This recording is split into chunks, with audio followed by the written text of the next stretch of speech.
Brilliance Audio presents Home for Winter by Rebecca Boxall, performed by Fiona Hardingham. It was the thick of winter when Serena and Will moved into the vicarage. A cold, damp day in February. The electricity wasn't working, and as they moved carefully around the enormous old house, trying to locate the trip switch, Serena thought she'd never felt as cold in her life. They'd viewed the house when it was full of the warmth and clutter of a large family, but now the vicarage seemed chill and stark. Even once the electricity had been turned on, the ceiling lights did little to brighten the house.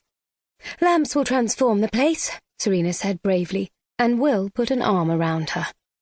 "We'll get it sorted in no time," he said. "A fresh start," he added, and Serena smiled, although the smile, like her laughter nowadays, no longer seemed to rise from deep within her. Both were, while not false, more habitual than anything else. It had been almost 6 months now, and Will was keen for them to move on with their lives. Serena was too, although she was relying on Will's energy and enthusiasm to drive their fresh start forward. He was the one who'd spotted the advert for the post as vicar of Cattlebridge in East Sussex, thinking it might be time to flee London and enjoy the benefits of rural life.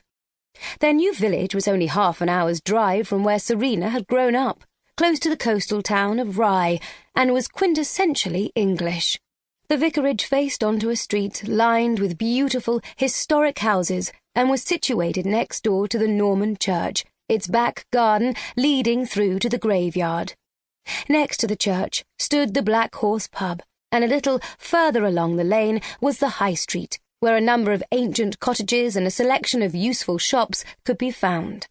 A grocer's, newsagents, chemists, butchers, and hairdressers, as well as a florist's, bakery and gift shop. Past all of these was a quaint bookshop, and beside this was a store Serena was eager to explore, resembling an Aladdin's cave full of antiques, pine, and other treasures.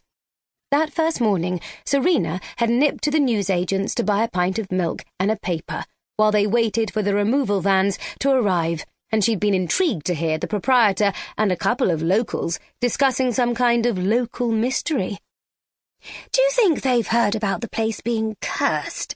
the woman behind the till had asked. But as they all clocked Serena, the chatter had stopped abruptly, making her wonder if they'd been talking about the vicarage. She sincerely hoped not.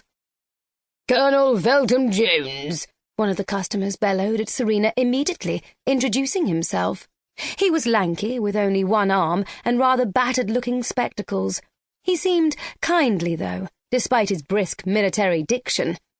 "Serena Meadows," she smiled, offering her hand. Fortunately, it was the left arm the Colonel was missing, so their handshake wasn't too awkward. Serena introduced herself to the rest of the group, and everyone seemed friendly enough, though she knew they'd instantly begin to analyse her as soon as she stepped foot over the threshold.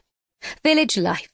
Serena was no stranger to the countryside, and she'd been quite content to go along with Will's plans to move to Cattlebridge. It was just that she hadn't been able, not yet anyway, to throw herself into them. But a move required some energy at least, and Serena was interested enough to explore the house. She could barely remember visiting the month before, so while Will directed the removal men as to where their carefully labelled boxes should be deposited, Serena gave herself a guided tour of her new home. A Gothic Victorian pile that really couldn't have been more of a contrast to the modern bungalow they'd lived in last. She began by retracing her steps to the grand entrance hall, which housed a huge fireplace and, currently, little else. A staircase swept up from the hall, but for now Serena remained on the ground floor.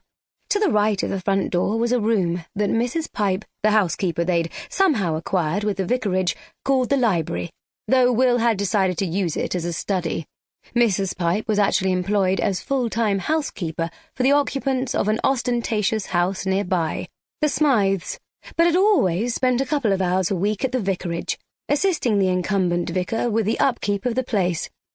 She was a real character, with a charming Sussex accent and a vocabulary full of provincialisms. Although she wasn't quite the cosy housekeeper Serena might have hoped for, with an unsmiling face, steely grey hair, and hooded eyes.